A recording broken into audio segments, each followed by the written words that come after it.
Hey everyone, and welcome back to Bottomless Coffee Podcast. I'm Jerome. You can find all of our episodes, podcast episodes, and TV show episodes at bottomlesscoffeeshow.com. Today we're going to do something that's a little unusual for us. We're going to ground the conversation in a common understanding because there's a lot of misinformation out there regarding trans people, and we do not want to perpetuate communicating any misinformation. So let's just start with something simple. Here we believe that trans lives matter, but that is just the baseline. Just like anybody else, trans people have a right to live their full lives free of oppression. Now, if you are a new listener, then you might not be familiar with the many forms that oppression can take. And if that's the case, I got you. I would suggest that you start with episode 13, the anti-racist agenda, as a really good jumping off point. But if you are a longtime listener, you're probably like, get on with it, Jerome, which is just fine too. So here we are. Today, two cis-gay men will be having a frank and candid conversation about how we can be better allies to the trans community. And our guest for this conversation is Ehren Minkema. Welcome, Ehren. Hi, Jerome. How's it going? I'm really excited to see you again, because this is on video, but also just to hang out with you, because I visited in Austin just a couple of weeks ago, and we didn't get to spend as much time together as I would have liked. I know. We need to have you back soon, and I'm going to claim time next time. Yeah. I think that was my mistake, is not going, I am taking this day as mine. Well, so the trip was planned before you moved down there. So, yeah, that was out of your fair. hands. So very out of my hands, but it was good seeing you for the moment I did.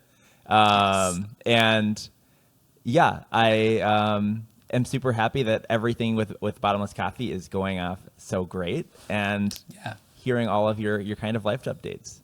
Yeah, because you were a guest on the podcast in the very early days. I think you were maybe the first guest that we realized we were like, oh, we need to have microphones when we are using the podcast. Yeah, it is so important to have microphones and to for all intents and purposes, I was trying to be super smart, but it was my first podcast where it was on video. Yeah. And so I remember I had my ring light going, and we was using a random platform. It might have been using this, but some platform I've never used before. And I think just the entire setup didn't work. Oh my God. But I think you were able to salvage the audio. The platform was called Skype, and it's pretty popular. It's a big one. But this is better. So this is way better. It is. It really is.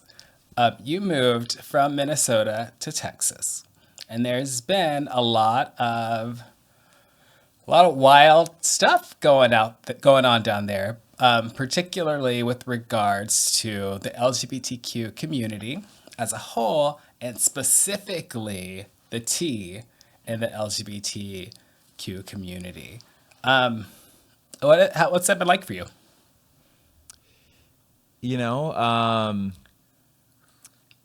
I had a couple choices of where I could possibly move. I had the option of actually moving to another pretty progressive state of California for my job. But just due to a lot of other things, Texas ended up feeling like it was the right place for me to go. But I also went there almost knowing that there would be a level of culture shock happening. And just kind of knowing too, and feeling empowered that my vote actually would matter.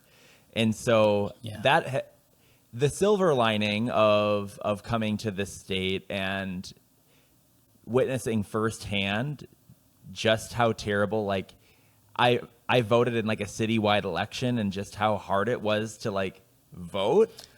Oh yeah. Though the actual and how easy it is to do it in Minnesota was just wild to me. And how that has turned into I think Minnesota is the number one or number two most engaged politically states in the country. Yeah, And highest voter turnout, I think. I think Texas is 40% of eligible voters actually vote. It's wild. And so what that also kind of means is that every vote talking about these things, talking about why it's important, getting my friends to vote, getting anyone I possibly can to register will actually have an impact. All it takes is people voting here, and it would be it could be a very blue state. It could look a lot different. And that is kind of really cool to me whenever I'm feeling super down. So I did not think we were going to go into voting rights in this episode, but I did move from Atlanta, Georgia to Minnesota. And I distinctly recall during my first election that I did not trust voting by mail. I was like, oh, you silly Midwesterners. You think if you put your ballot in the mail, they're not just going to throw it away? I was like, I will go and I will stand in line. I took half the day off, because I was accustomed to the 4 hours required at a minimum, really, to wait in line to cast your vote. And a lot of people will not know this because we don't talk about it nearly enough. But 5 minutes in and out to cast your vote should really be the norm. And it is not that in Atlanta. It sounds like it's not that in Texas. And that's just it's one form of oppression. In this case, it's voter suppression that people who are frequently not on the side of trans rights do engage in. And that's so just to kind of, I know, again, we are not here to talk about voter suppression. It's fine. But I think that one of the things I kind of want to add into that is because I will sometimes engage with the trolls on social media about this whole thing or about these things. And I made a tweet a while back that was talking about my experiences voting. And they're all of these people are yeah, well, it shouldn't be easy to vote. And I'm like, what? The thing is voting is a guaranteed right for all Americans, to be able to vote. And so every single thing that is put in place to make it harder to vote is disenfranchising people. Yeah. My privilege of being able to have a job that I can take 2 hours out of my day and go vote if I need to, that's privilege. Some people, especially the people that are most disenfranchised by the system, are working 2 jobs and they don't have a car and they have to take public transit, and their employer might not be paying them to take the time off to vote. Yep. They might have to actually take the time off and they'd be losing out on money, which might be the only money they're going to have for the week to help support their family. And so when you do that, when you make it so you have to bring a form of one of 5 different types of ID. Yeah. If you don't have that ID or that ID isn't current, that's another step in the process that will take you back. Or in the case of Texas too, you have to register to vote at least 30 days before the actual election. Oh. And there is no mail-in, no mail-in option. Okay. I was not aware. So it is wild the amount of hoops that they make people go through if they want to vote. Yes, you can. Yes, it's still your right, but you just have to do it this way. And it's by doing it that way, you are disenfranchising so many people. And that's the reason why sometimes these vocal minorities are able to find ways to get their voices to be as loud as the majority, as loud as regular people. And that is I think the big thing that kind of I want to emphasize with this here today is that voter suppression, all of these tactics, the way we stop them, the way we make it so our democracy actually works for all of us is by doing those hoops right now, doing those things for the next 5-10 years so we can have better policies, better laws in terms of voting to make it more easy and more accessible so that the general public's voices can be heard and radical minority groups aren't able to kind of take away our elections.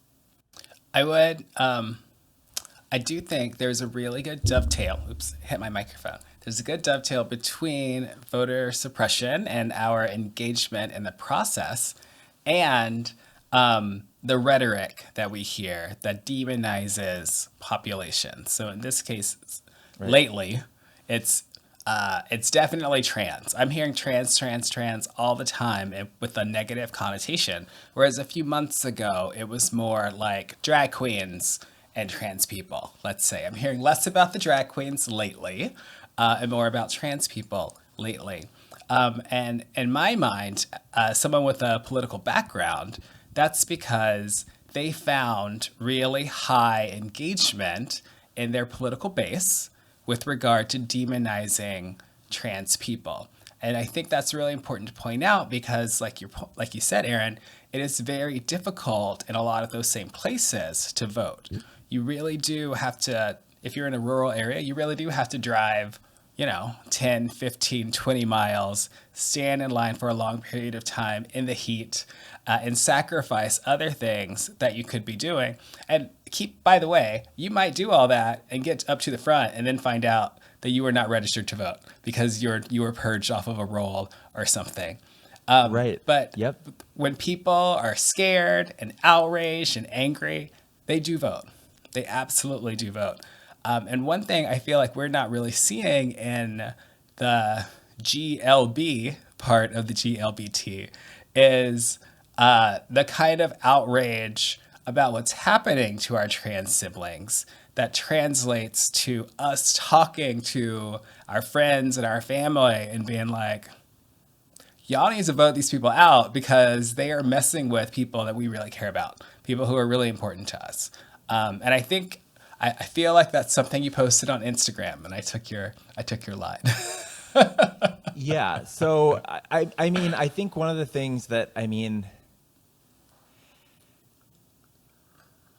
I kind of going back to last time I was on the podcast, I talked about how I was very politically involved on the wrong side for a while.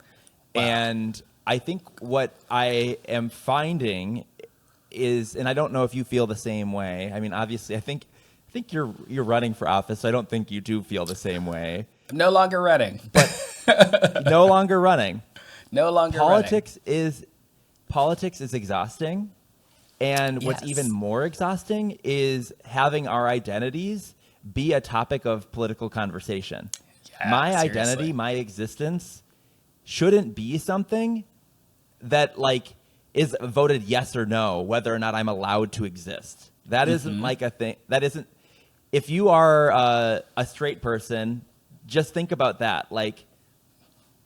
How your identity, your very existence of who you are is currently kind of being legislated one way or the other. That is so demoralizing. And I think on top of that, what's so exhausting about it is that as someone that is being oppressed, it is my job to have to continue to, whether it's educating my friends, my family members, whoever else about my identity, but also that's my identity. My identity as a queer person is a little bit easier to be able to talk about because it has been kind of, I would say, corporatized in a lot of ways, and it's been kind of digested by culture as something that's okay. But trans people are not that way right now. Trans people don't necessarily have that same kind of just groundswell culture support that the gay community seems to have these days. And that's truly where it really does feel like, not now, there are less trans people than there are obviously of the rest of the queer population. And so there are less voices that have to be even louder to be able to do that. And as an ally, as a cisgender ally, it is my job to do whatever I can to both amplify trans voices, but also educate people on why trans lives matter, why trans people, their rights are just as important as anyone else's rights, and we need to make sure that we are going out of our way to support theirs. And go ahead. Okay, I want to touch on something you said just a little bit ago. You referenced the past episode and your political ideology at the time. You call it the wrong side, and I'm going to take a little bit of issue with that phrasing just because the libertarian ideology, to some extent, plays well here. Because I do agree that we as gay men do have to be that bridge between our trans siblings and our straight allies, explaining how it is that this legislation that's targeted towards trans people will impact straight people. And one example in my mind is this idea of the government telling you what you can wear or how you can look like or how your gender presents itself, which I think is pretty aligned with the libertarian ideology of being like, listen, government, you have very few jobs and we would like to take some of those jobs away. But surely telling people what to wear is not one of your jobs. Completely agree with you. I think that the counterpoint to that is I would say that, like, yes, a staunch libertarian, by definition, like their ideology, they would hopefully be okay with like trans people, because for all intents and purposes, trans people, like, everyone gets to do whatever they want with their body as long as it's not hurting other people. Yes. I think where the radical right is getting the libertarians more on board is they're going, oh, by them doing this, it is grooming our children, or it is whatever else. And one thing about libertarians is it's like, do whatever you want as long as it doesn't affect me. And I think that they are trying to show that that trans people existing does affect you, which right. And at that argument, there's a lot of other things that affect you much worse, right? And affect your family, your children, affect their health much worse than a transgender person existing. I'll tell you that. 100% agree. And I think in the spirit of making sure that we are not spreading any misinformation, we do need to make clear that this, whatever it is they're telling these radical libertarians, is very likely false. Because there is no organization out there talking about grooming kids. You know, I'm in media. I'm a somewhat influential homosexual. I have a lot of friends, trans and otherwise. People talk to me about stuff, and we are not talking about your children. We do not care really about your children. That's probably the big gay secret. Is like we really don't care about you. About your kids. A lot of us are very in line with Trixie Mattel. About your kids. Right. Yeah, very that. I think that's very true. But the thing is like, I care about your kids as human beings, I guess. As human beings, but I don't really want to interact with. Please don't ask me to watch your kids. No, I'm not thinking about them. I'm really not. Really? But okay, so like, yes, I agree with you, and I think that's like kind of a fun kind of point with the whole thing, but I would say that for all intents and purposes, we should be allowed to care for children. Like, gay people, if they want to have kids, they should be able to have kids. Oh, yes. Trans people, if they want to have kids, they should be able to have kids. Like, we all should be able to have kids, and I think even when I was thinking about it today, I was like, we all, like, I have an old coworker that I think took her kids out of public school because she didn't want them to get any sort of exposure to things that she didn't necessarily believe in. Wow. That's a whole lot. Like, in that respect, I don't like when we use this term grooming. I think for all intents and purposes, I would say that there's truth and validity that parents are really all they're doing is grooming their children. Like, they're grooming them into their hopefully into their ideologies, hopefully into their responsible religion, adults. Hopefully into responsible adults. They're doing their part to try and like make their kids hopefully the best kids they possibly can do. Yes. Putting them in sports, doing whatever. I don't think that Like if grooming is saying like I want you to be aware of sexuality and gender, I think that's a good thing. That's like a good thing for children to know. Because I was even talking to one of my friends last week, and I was talking about how like I grew up in a very sheltered community where like even in our school, I think we had maybe a total of like five black people total. Yeah. And I didn't meet a black person, like period, didn't meet a black person until I was like, I want to say in second grade. Yeah. And so when I first met a black person, I was truly like, what is this? Like, how do I interact with you? Like, and it was truly like,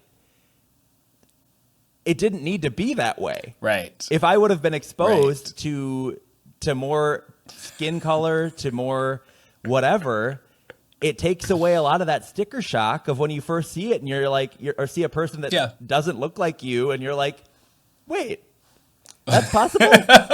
You know, like, and so if anything, like that's the other kind of benefit to exposing your kids to all of these different like walks of life and stuff is like, absolutely, all you're going to be doing is helping them not be like, what the heck is this about? And I think we have to, and be questioning and then be asking you questions. Hopefully they'll be able to kind of go, oh yeah, this all just makes sense. It's going to be a lot easier to learn at a young age when everything's getting learned than like, as adults, learning pronouns is a lot harder to break into the he or she or they because we didn't grow up with it that way.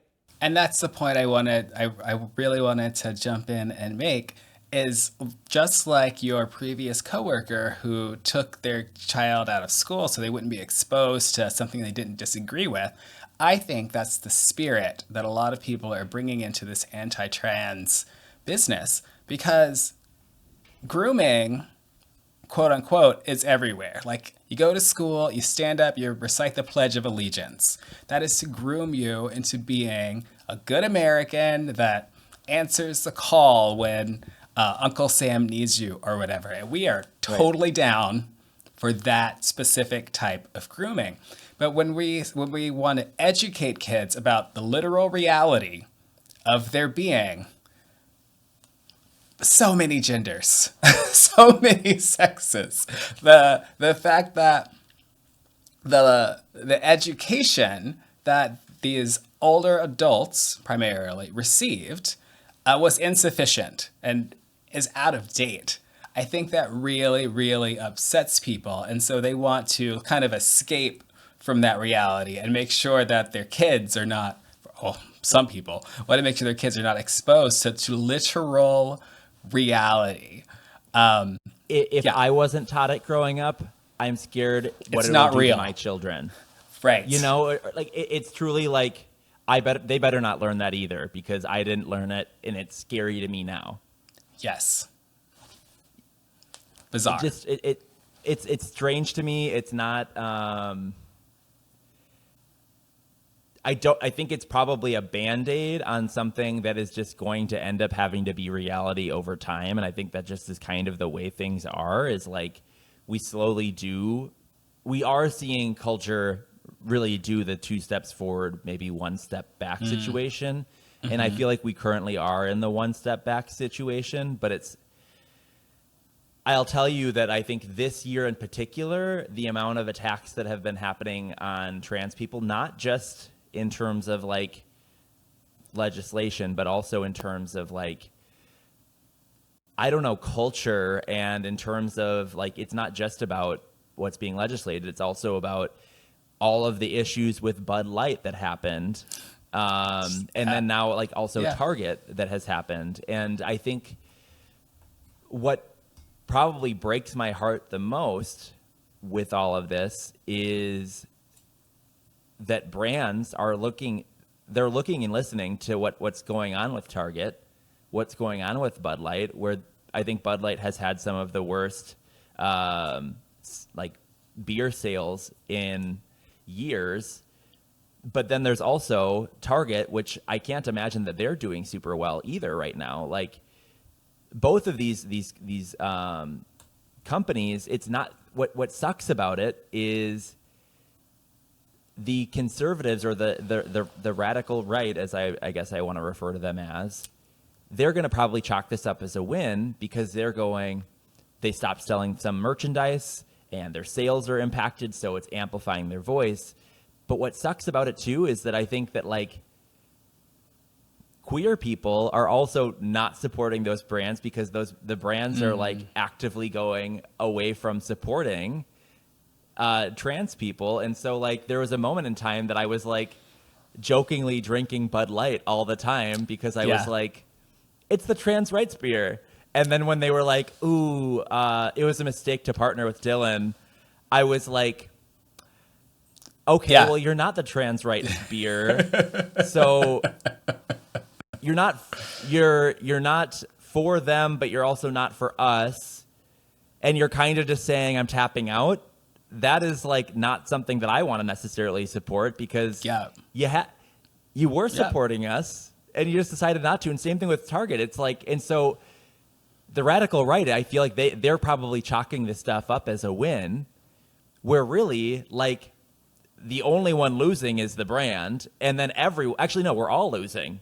Like they're not getting a good company that's like gonna continue to like be anti-trans. We're not getting a company that's gonna actually stand by any sort of moral compass.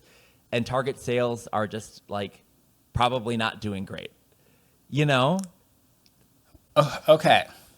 I want to take a quick coffee break and then come back and talk more about capitalism and corporate allyship, because that seems to be the intersection here. We'll be right back.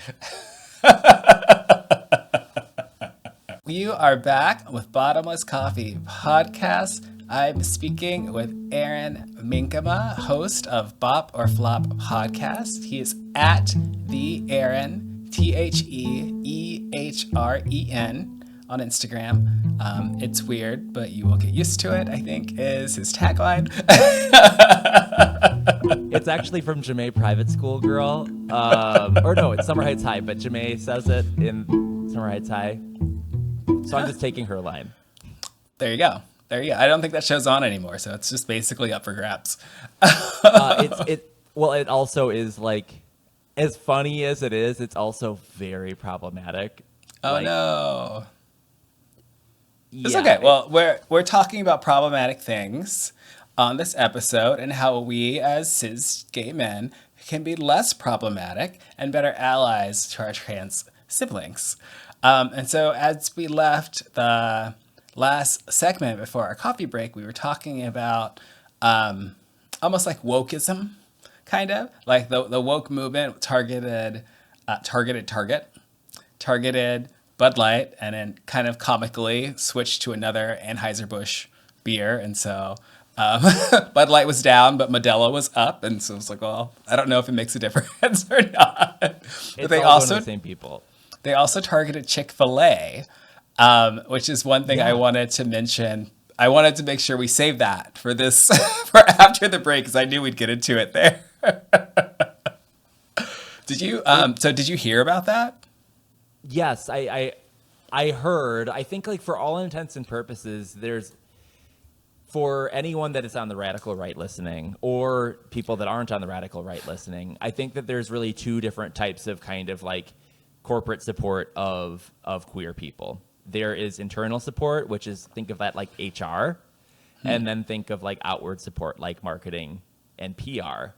And what Chick-fil-A was really kind of getting flack on, and I think this is again where like people can get like swirled up about anything and you can turn anything into a headline these days.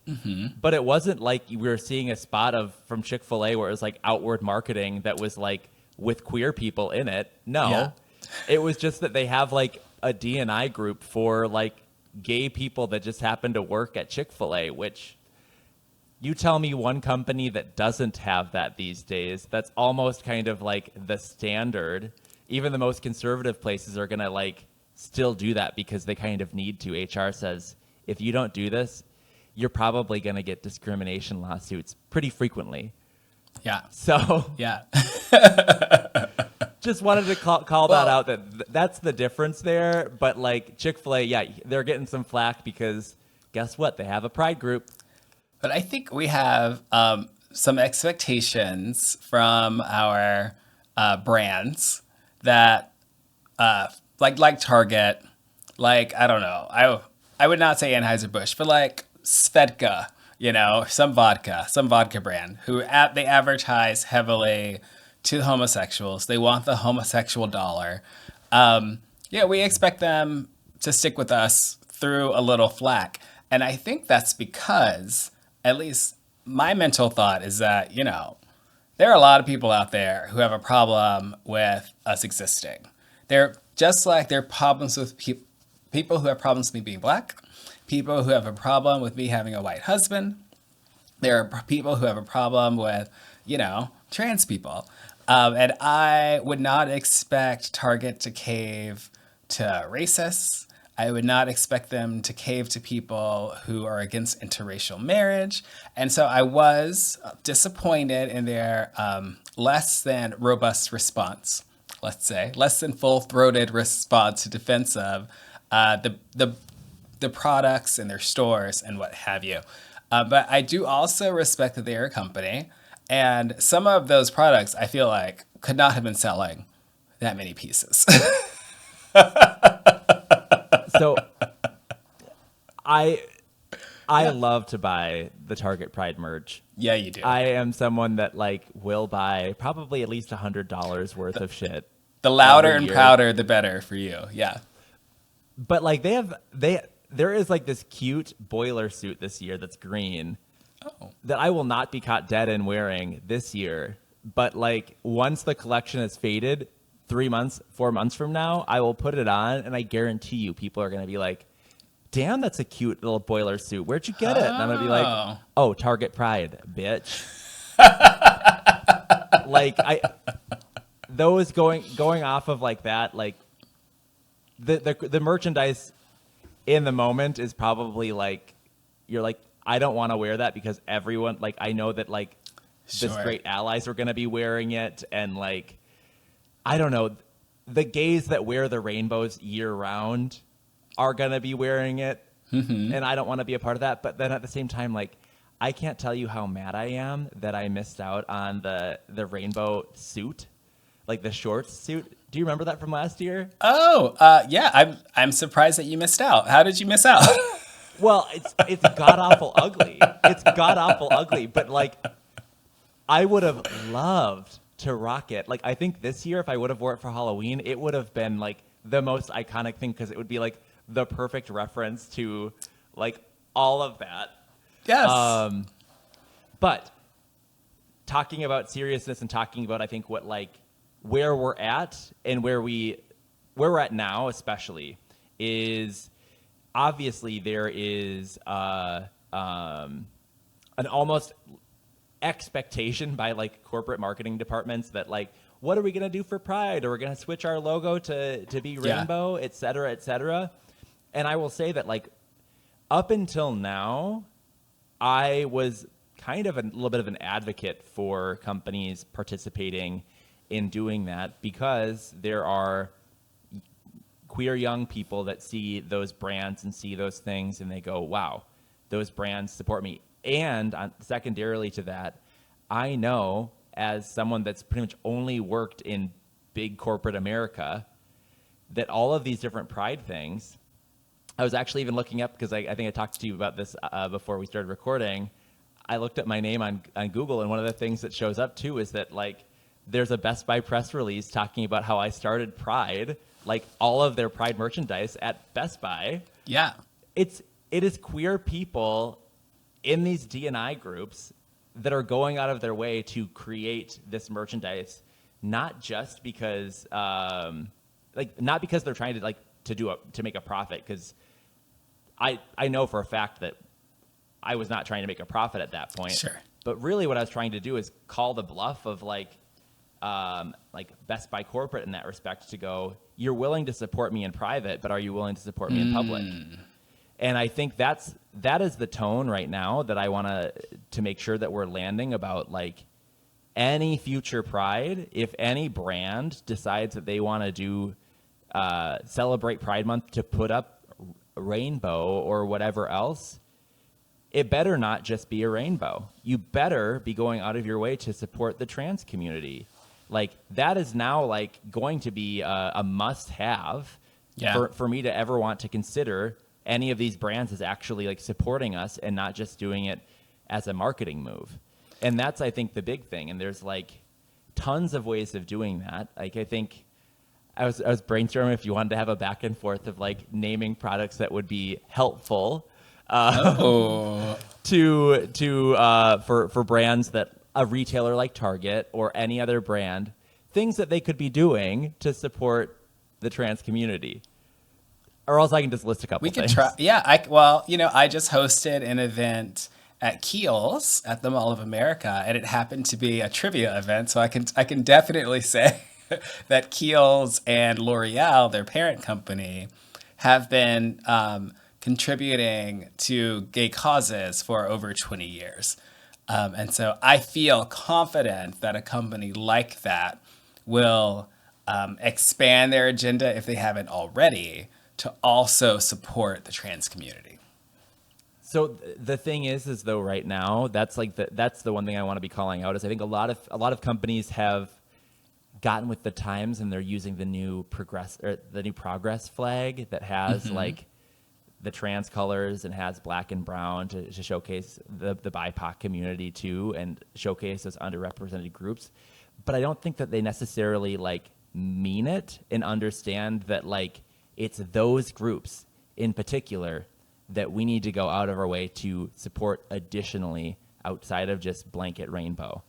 Like, I think we're at the same point right now of, like, Black Lives Matter, but with the trans community in regards to Pride. Like, yes, all lives matter or all queer people matter, but right now, trans people are the ones that are currently getting the brunt of this. And they're the ones where it is a little bit more, I hate to say it, but it's more controversial for these brands to go out of their way to support these, to this population, this group of people. And from that, if like, Stonewall was it started as a riot. It started as, like, something that wasn't, popular, that wasn't kind of supported by everyone. And it took people people having courage to say, no, I'm not going to stop being myself. Or brands in this case saying, no, I'm not going to back down. I'm going to double down in supporting these groups. That's what we need right now from, like, any of these corporations, these brands, anyone that wants to participate in Pride. Stop focusing on the stupid rainbow at this point. It's about supporting the more marginalized groups within our community. Even the non-binary community is another one. Bisexuals. Like, there needs to be more kind of exposure for all of the other What are those? Okay, so I agree with you. I think you're right. I do think one thing that as a corporate person you might be forgetting is how slow companies are to do just about anything.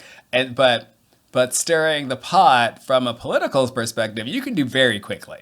So that's like a couple of speeches, something goes viral, you see that you get a lot of angry reactions to it or whatever. And so you just keep repeating the incendiary vial. And so I will say that to have the expectation that these the large corporate entities in particular, to pivot as quickly as like a politician or the organized radical right would be very difficult.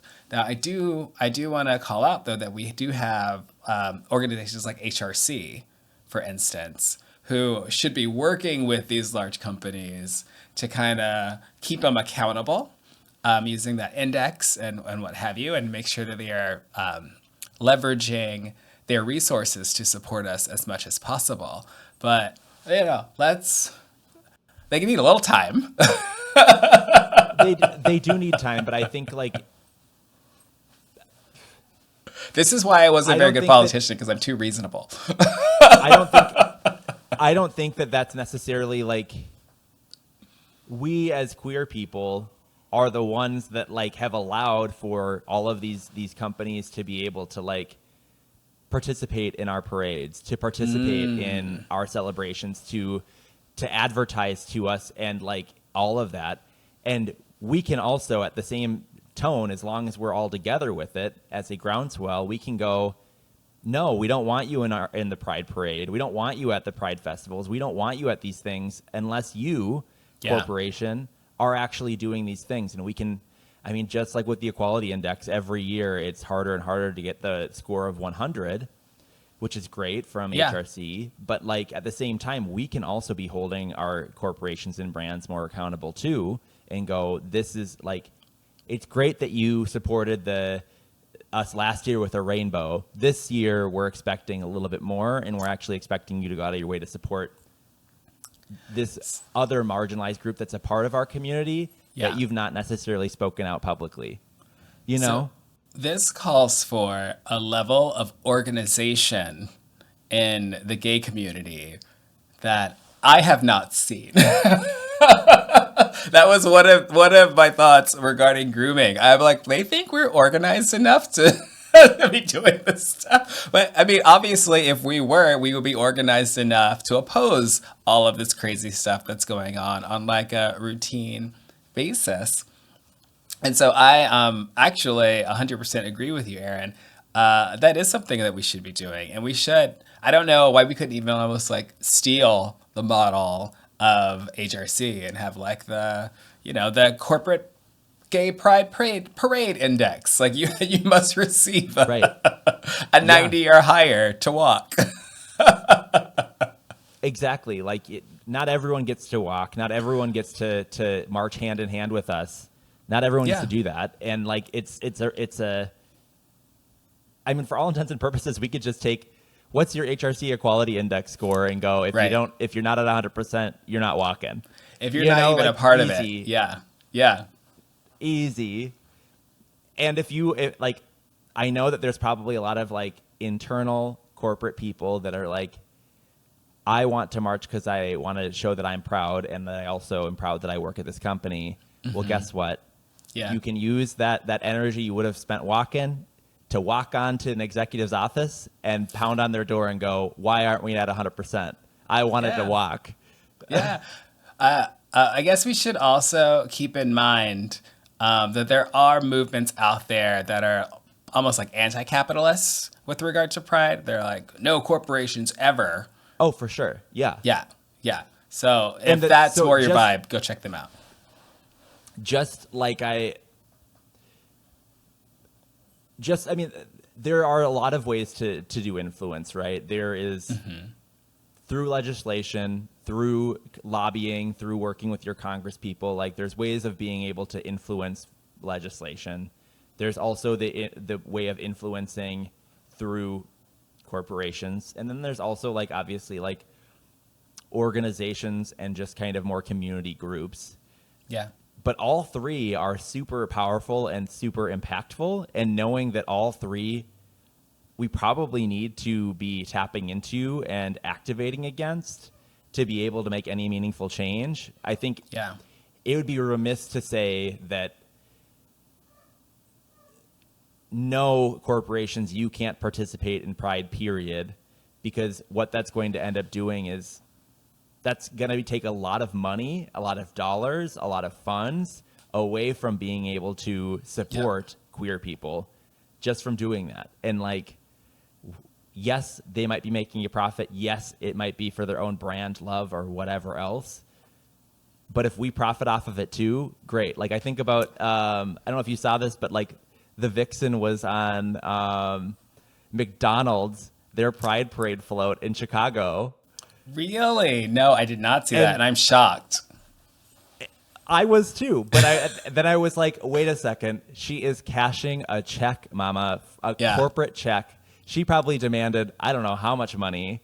Like, and that went to a queer person.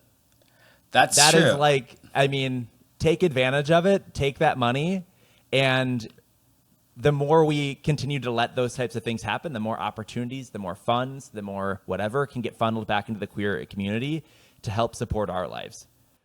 100% agree. I kind of want to take this idea of corporate equality index and apply it to individual cis-gay men and see if we would even get to March. Well, but we'll think on that. We'll take a quick coffee break because I think it's really important that we do spend some time talking through concrete things that we should be doing to be exceptional allies to our trans siblings. So, be right back. Can't wait to drink some coffee and talk about it. Yeah.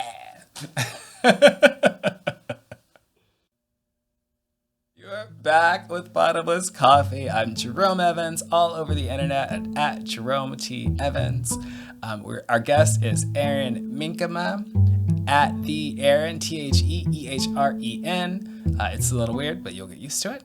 And he is host of the podcast Bop or Flop. We are two cis-gay men talking about being trans allies. And BT dubs, if there are any trans people out there who would like to come onto the podcast and be heard, the invitation is open. I would suggest that you slide into my DMs, leave a comment.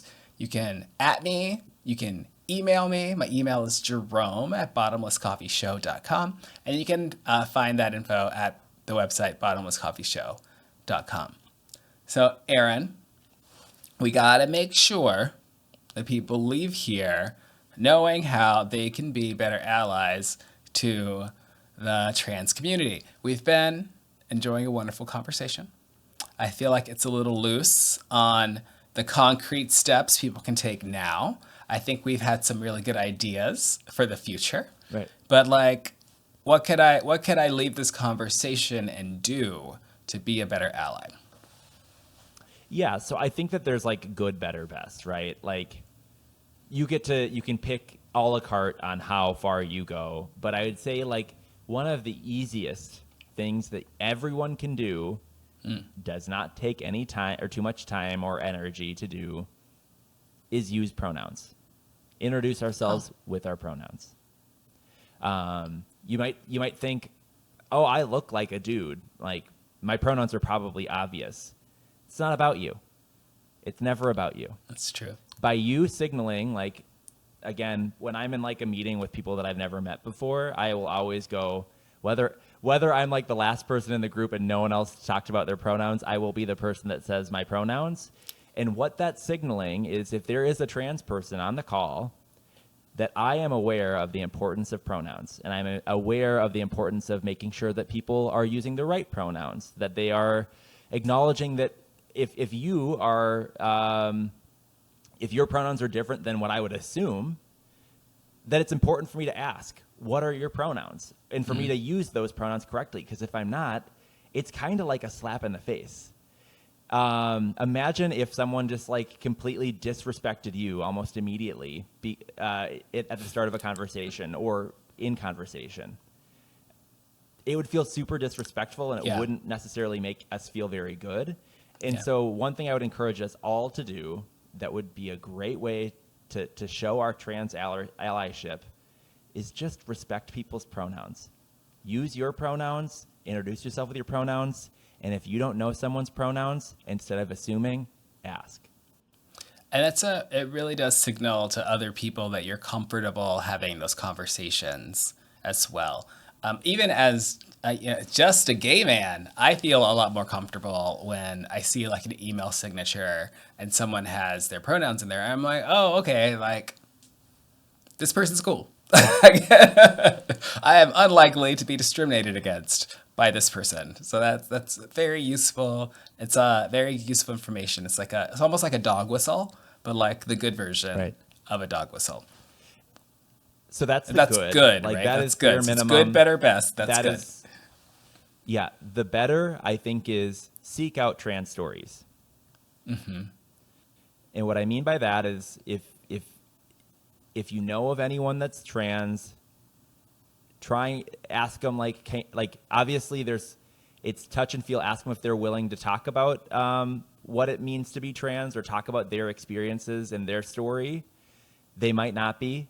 If they aren't, there are plenty of people online that have shared their stories. There's plenty of documentaries out there.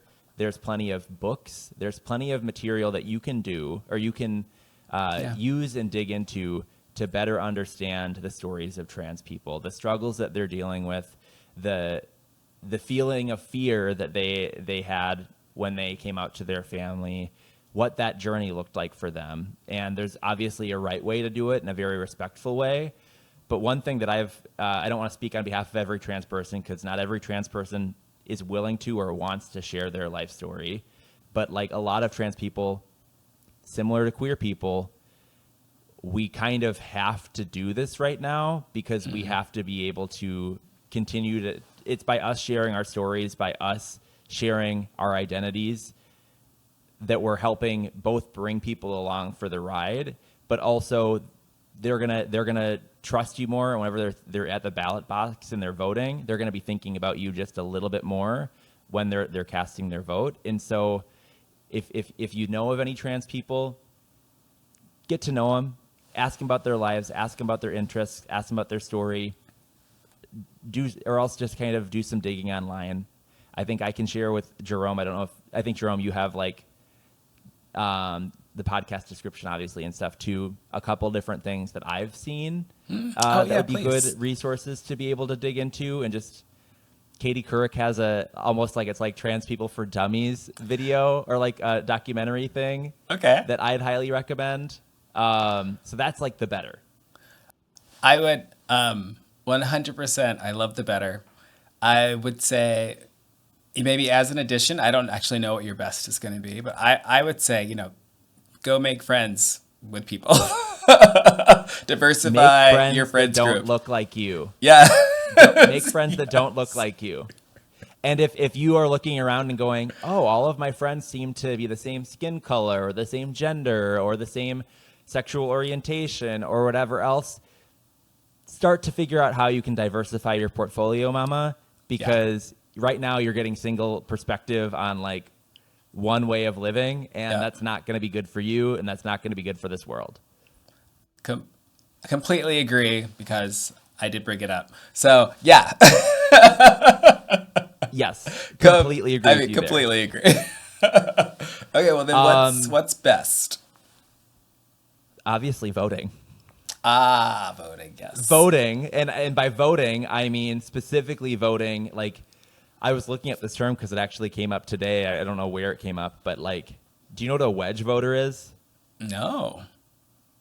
So I know a wedge the voter wedge is like someone that has. It is the wedge that is kind of like the device. They have a single issue that they're divisive about and they're not budging on, and it can wedge political parties, because sometimes like, whether you're like maybe the Democratic Party, maybe not everyone's pro-trans, and so it's a wedge because it would potentially divide the Democratic Party, or it'd be a wedge because it could divide the Republican Party. It's like kind of, it's almost the same thing as like a single issue voter. Yeah. I would go as far as to say like add trans, non-binary rights and their identities. Yeah. As another one of your single issue votes or your wedge votes, and go, I am not going to support a candidate, whether or not it's for my own best interests for a financial thing, like lower taxes on my third yacht, like whatever those things are, take all the other shit aside and go, I'm going to prioritize trans people and trans rights as like my number one wedge vote right now, and until like their rights are like secured and validated. That's the best. That is best. That is best. I will say, as a good version of that best suggestion, because elections come up relatively infrequently, you can look up the record of your representative now through a Google search. That's easy. Good. It's easy. And find out where they stand. And let's say better would be looking up, finding out where they stand, and if they are on our side of the issue, sending them a letter of support. maybe sending him a little donation if you like. I'm a former politician. I will let you know the donations do matter. If they are not, you can also say, I would love to have donated to you, but I cannot support where you stand on trans lives. And that really does resonate with politicians. And then best would be, to Ehren's point, make that your non-negotiable. And I think I'm going to take that to heart. But I'm a little, I live in Minneapolis. That's easy for me to take to heart. So even in Minneapolis, it's very progressive, but you have the Jacob Frys of the world who are like kind of more a little bit moderate and or kind of conservative. I've met with him. He's not all that well socially speaking. He has not been all that moderate in my experience. Well, like when he loves to show up to the parades and do the dances, but when it comes time to support the actual communities, we all love showing up to the parades. We all love the parades. We all love the dances. I will say when I met with him, and this is more on personal experience than an evaluation of his policies, right? Because I have not done that. But when I met with him, one of the first things that he talked about are the similarities between the Black experience and the Jewish experience, particularly in Minneapolis with regard to segregation. And I was like, okay, that's very interesting. I will also say that some of his appointees, because I was late to this podcast because I was talking with the health commissioner that he appointed, do take our people and people who look like me very much into account in the policies that they are developing and that I'm assisting them with developing. And so this is not a defense of Jacob podcast, but in my experience, he's been better now than he was a couple of years ago. Tell me about Minneapolis police. I'll leave it at that. Well, you would have to bring a lot of names. You'd have to drag out a lot of names to deal with the Minneapolis police. But that could be a very special episode. How many years has he had to work on this? And how many times have we gotten headlines all the way up to like national organizations being like, oh, Minneapolis Police Department is fucked. You know? Cannot defend the Minneapolis police. I hope under these consent decrees they do better. Jacob Fry. Well, yes and no. He is. I'll give you a strong yes. Has been in charge for his entire he wants tenure. To be a strong mayor. In addition, a couple of years ago, he also had a number of council people who are also in charge. But then they're passed. This is not a new thing. This is not a police podcast, but they didn't just become bad when he took office. Betsy Hodges was there. Sharon Belton was there. R.T. Ryback was there. In general, the police in America, not just in Minneapolis, aren't great. I think what really differentiates Minneapolis from other places, which is one of the reasons why I really like being here, despite all the messiness, is that when something really terrible happened here, white people stood up and did something about it, which is a dramatic change from decades and decades of police doing whatever they wanted to people who looked like me and there being no kind of social repercussion. Well, we will agree to disagree on Jacob Fry and whether or not he has. You can't vote for him anyway. It's what it is that because and I didn't. I never have. Yeah. Because I ran for office and at the city level, I started trying to think about the decisions I would make if I were responsible for the safety of everyone, while also trying to change the structure of an organization like the police. And it would just be, in my mind, it was very difficult, and I couldn't think of a way to do it. And so it's difficult for me to fault him when I don't have a solution to present to him of how he could be doing it better. And that's where my head was a number of months ago. but I have not given it thought recently. And there are things I would chide him on, like how long it took to get a consent decree in place with the Minnesota Department of Human Rights, as well as the most recent consent decree with the federal government. I would. Would you call him a trans ally? Would you call him a trans ally? I would say surface level, sure. Okay. I so would at least say, good. Like, when it at comes least down good. to Maybe it, not better or best, but at least good. within the, you know, who is probably the most marginalized? Black trans women in particular. Mm-hmm. And Black people in particular are the ones that are being most targeted by police. And so if you're going to say that you're supporting the trans community, you'd be supporting all of the trans community, which would include trans people of color, which currently the structure with the police department isn't currently doing that. So well, that's where I'd say at a blanket level, he probably is going to wave around a trans flag and say, woohoo! But in terms of actually supporting all trans people and like what they deal with, especially at the intersections, I'd say that he has a lot of work to do. I've actively tried to avoid having politicians on the podcast. I will certainly give a member of that Jerome. I will give a member of their administration time to speak should they decide that they want to come in. But I wouldn't. I will not be holding my breath. No. Yeah. No. This has been great, though, Jerome. Yeah. Hopefully there's enough things within the rambles that are nuggets that you can take away or that people can take away or thought starters or something that riles you up and goes, yeah, I'm going to register to vote in Texas. Oh, geez. If you live in Texas, you absolutely need to check and make sure that you are currently registered to vote. 100%. And then you actually need to go ahead and make a plan to vote when that time comes. Yep. I guess I will also send you the link to sign up to like get the registration form for Texas people. Oh, that's nice. That was the first step. There we go. Yeah. Support your trans siblings. Vote for people who think that trans lives matter. Yes. Yes. Full stop. Full stop. Thank you, Ehren. This was really, really fun.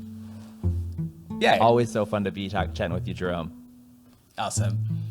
Well, thanks, everybody. This conversation was with the Ehren of Bop or Flop Podcasts at the Ehren on Instagram. And of course, I am Jerome Evans all over the internets at Jerome T. Evans and bottomlesscoffeeshow.com. Thanks all.